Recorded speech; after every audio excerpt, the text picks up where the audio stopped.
नमस्कार, मैं हूं धर्मेंद्र। आप देख रहे हैं ऑनलाइन न्यूज इंडिया। इस देश में दो देश बसते हैं, एक नेताओं का इंडिया और एक आम जनता का भारत।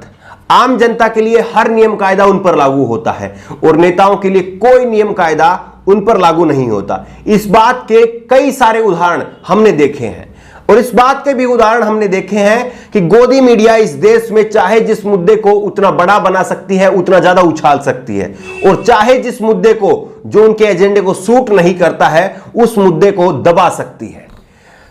ऐसी एक खबर, बड़ी खबर सामने आई है और आप उस खबर को देख करके चौंक जाएंगे कि किस तरह से उत्तराखंड से इतनी बड़ी खबर आई और उस खबर को दबा दिया गया। उत्तराखंड के पर्यटन मंत्री, कैबिनेट मंत्री सतपाल महाराज कोरोना पॉजिटिव पाए गए हैं। उनकी पत्नी अमृता रावत वो भी कोरोना पॉजिटिव पाई गई हैं। सतपाल महाराज के स्टाफ के कर्मचारी और परिवार के सदस्य कुल मिलाकर के 22 सदस्य कोरोना पॉजिटिव पाए गए हैं।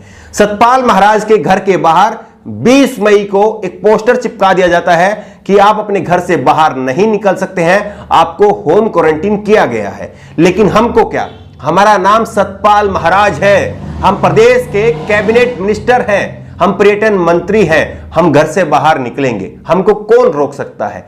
शायद इसी रसूख के चलते 20 मई को उनके घर के बाहर पर्चा चिपकाया जाता है, लेकिन 21 मई को सतपाल महाराज कैबिनेट की मीटिंग में हिस्सा लेते हैं। इतना ही नहीं, 29 मई को एक बार फिर से कोरोना पॉजिटिव होने के बावजूद सतपाल महाराज कैबिनेट की मीटिंग में हिस्सा लेते हैं और इस मीटिंग की अध्यक्षता कर रहे होते हैं मुख्यमंत्री त्रिवेंद्र रावत। अब आप बताइए कि मुख्यमंत्री स्तर का कोई व्यक्ति किसी मीटिंग में मौजूद है और उसी मीटिंग में कोरोना पॉजिटिव भी है, और ये दोनों कोई आम व्यक्ति नहीं है, एक मुख्यमंत्री है, दूसरा कैबिनेट मिनिस्टर है। दो बड़े सवाल यहां पर उठते हैं। क्या मुख्यमंत्री को नहीं मालूम था कि उनका कैबिनेट मिनिस्टर कोरोना पॉजिटिव है? पहला बड़ा सवाल। दूसरा सवाल, अगर मुख्यमंत्री को मालूम था तो क्या उन्होंने इस बात को नजरअंदाज किया जिसके तहत सतपाल महाराज कोरोना पॉजिटिव होते हुए उस मीटिंग का हिस्सा बने? ये दो बड़े सवाल हैं। लेकिन कहानी यहीं पर नहीं रुकती है। सतपाल महाराज जो कि धार्मिक गुरु भी हैं, आध्यात्मिक गुरु भी हैं, उनके कुछ चाहने वाले, उनके कुछ भक्त दिल्ली से देहरादून पहुंचते हैं। 18 मई को सतपाल महाराज उनके लिए पास बनवाते हैं और उनको बुलाते हैं बाकायदा। दूसरी बड़ी खबर इसमें यह छुपी हुई है कि सतपाल महाराज के परिवार को ऋषिकेश के एम्स हॉस्पिटल में भर्ती करवाया जाता है, लेकिन सतपाल महाराज अपने रसूख का इस्तेमाल करते हुए उनको हॉस्पिटल से डिस्चार्ज करवा लेते हैं। जब मीडिया का प्रेशर बनता है, जब ये बातें वहां की स्थानीय मीडिया में आती है, तो दोबारा से उनको हॉस्पिटल में एडमिट करवाया जाता है। सोचिए कि क्या खेल चल रहा है। एक कोरोना पॉजिटिव व्यक्ति, उसको होम क्वारंटीन रहना चाहिए था बाकायदा। अगर होम क्वारंटीन नहीं तो हॉस्पिटल में कहीं पर उसको क्वारंटीन किया जाना चाहिए था, उसका इलाज किया जाना चाहिए था। लेकिन वो कैबिनेट की मीटिंग ले रहा है, मुख्यमंत्री के साथ में बैठ के कर रहा है और उसके परिवार को उसकी मनमर्जी के मुताबिक डिस्चार्ज किया जाता है, फिर एडमिट किया जाता है। क्या खेल हो रहा है? क्यों? क्योंकि हम सरकार में हैं, इसलिए हमारे ऊपर कोई नियम कायदे लागू नहीं होते हैं। और अब हालात ये हो गए हैं कि उत्तराखंड की पूरी कैबिनेट को, मुख्यमंत्री को और 9 मंत्रियों को क्वारंटीन कर दिया गया है। पूरी सरकार को क्वारंटीन कर दिया गया है उत्तराखंड की। लेकिन इतनी बड़ी खबर को अभी तक आप तक नहीं पहुंचाया गया है। इतनी बड़ी खबर पर राष्ट्रीय मीडिया में कोई बड़ी जो है इस पर जगह नहीं मिल पाई है। कुछ वेबसाइट पर इस पर दिखाया गया है, मीडिया में भी कुछ हिस्सा जो है इसमें दिखाया गया है, लेकिन जिस गहराई के साथ में यह खबर दिखाई जानी चाहिए थी, जिस गंभीरता के साथ में इस खबर को दिखाना चाहिए था और जिस गंभीरता के साथ में सरकार से सवाल पूछे जाने चाहिए थे, जो सवाल हम यहां पर उठा रहे हैं कि क्या मुख्यमंत्री को पता नहीं था? अगर मुख्यमंत्री को पता था तो क्या उन्होंने नजरअंदाज किया? और किस तरह से कोरोना पॉजिटिव होने के बावजूद सतपाल महाराज होम क्वारंटीन के नियमों को तोड़ते हुए कैबिनेट की मीटिंग में हिस्सा ले रहे थे?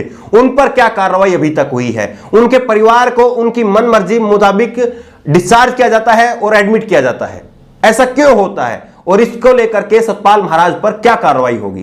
क्या इसीलिए कि वो एक रसूखदार मंत्री हैं, उनकी पत्नी भी पूर्व मंत्री और विधायक रह चुकी हैं? क्या इसीलिए सतपाल महाराज के लिए कोई नियम कायदे उन पर लागू नहीं होते हैं? और क्या इसीलिए क्योंकि ये बीजेपी का मामला है, क्योंकि ये सत्ता का मामला है, इसीलिए गोदी मीडिया इस पर सन्नाटे के साथ में चुप्पी छादे रखती है?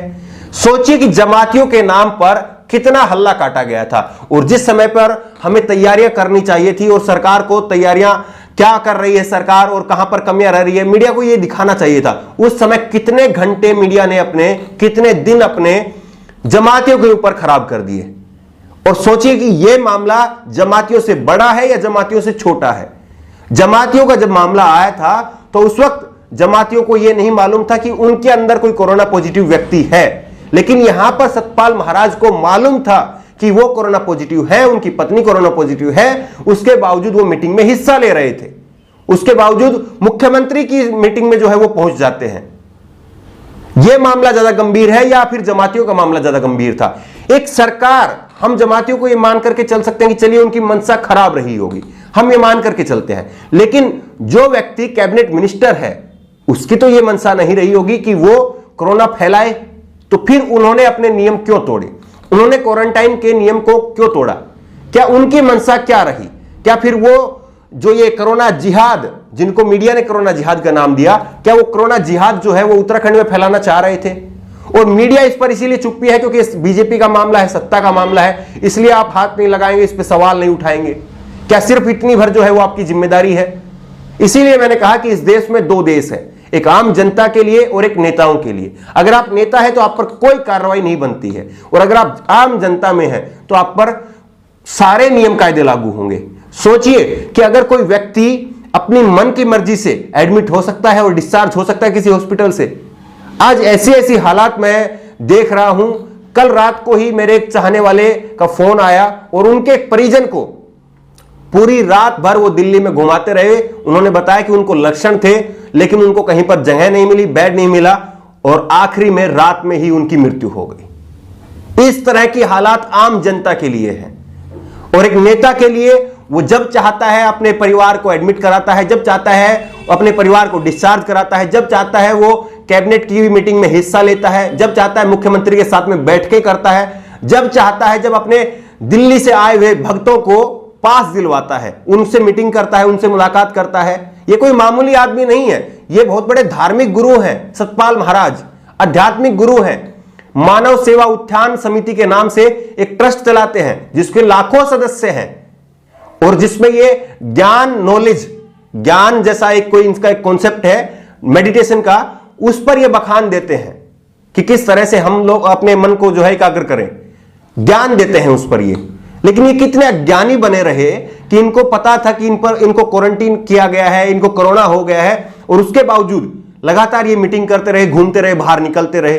अगर कोई आम व्यक्ति होता तो उसका अब तक क्या हाल होता आपको मालूम है? उत्तर प्रदेश की सरकार ने कई सारे ऐसे व्यक्तियों के लिए कहा था कि हम उन पर एनएसए लगाएंगे जो कि होम क्वारंटीन का नियम तोड़ेंगे और घर से बाहर निकलेंगे। योगी आदित्यनाथ की सरकार ने कहा था।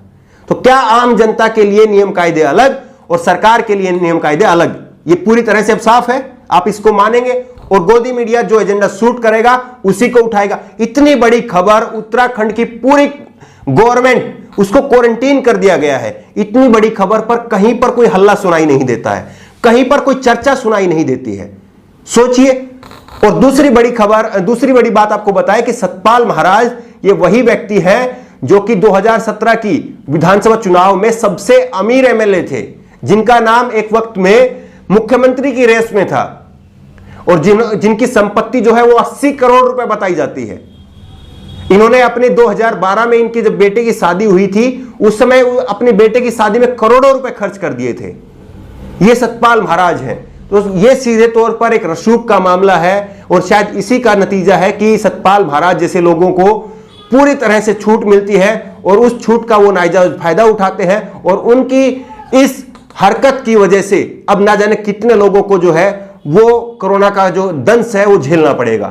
अब पूरी कैबिनेट को जो है वो होम क्वारंटीन कर दिया गया है, सचिवालय को बंद कर दिया गया है, विधानसभा को बंद कर दिया गया है, और सभी लोगों के अब टेस्ट जारी हैं। कितने लोगों को कोरोना हुआ है अब वो टेस्ट की रिपोर्ट के बाद में पता चलेगा। लेकिन दो बड़े संदेश बिल्कुल साफ हैं कि अगर मीडिया को सूट करता है, अगर कोई इसमें हिंदू मुसलमान वाला एंगल होता या विपक्ष का कोई नेता होता तो इसको मीडिया प्रमुखता से दिखाता, गंभीरता से सवाल पूछता, और नेताओं के कपड़े उतार लेता, और जो और लोग होते उनके भी कपड़े उतार लेता।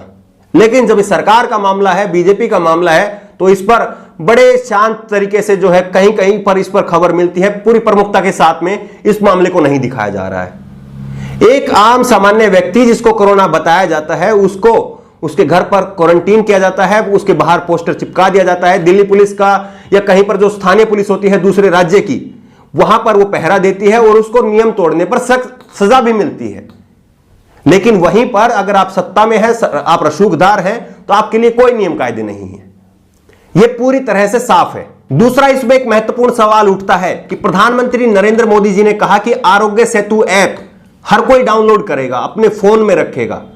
तो इसमें सवाल यह उठता है कि सतपाल महाराज ने अपने फोन में क्या आरोग्य सेतु ऐप डाउनलोड नहीं किया था? अगर सतपाल महाराज ने नहीं किया था तो क्या मुख्यमंत्री त्रिवेंद्र रावत ने अपने फोन में इंस्टॉल नहीं किया था? क्या पूरी कैबिनेट ने ही आरोग्य सेतु ऐप को इंस्टॉल नहीं किया था? और वहीं पर खबरें यह आई कि जो बॉर्डर पास करेंगे, जिन लोगों के पास सरकारी जो कर्मचारी है, उनके पास आरोग्य सेतु ऐप होना चाहिए। इस तरह की बातें सरकार की तरफ से कही गई थी। तो फिर क्यों मुख्यमंत्री स्तर का कोई व्यक्ति, कैबिनेट स्तर का कोई व्यक्ति, वो अपने फोन में आरोग्य सेतु ऐप क्यों नहीं रखता है?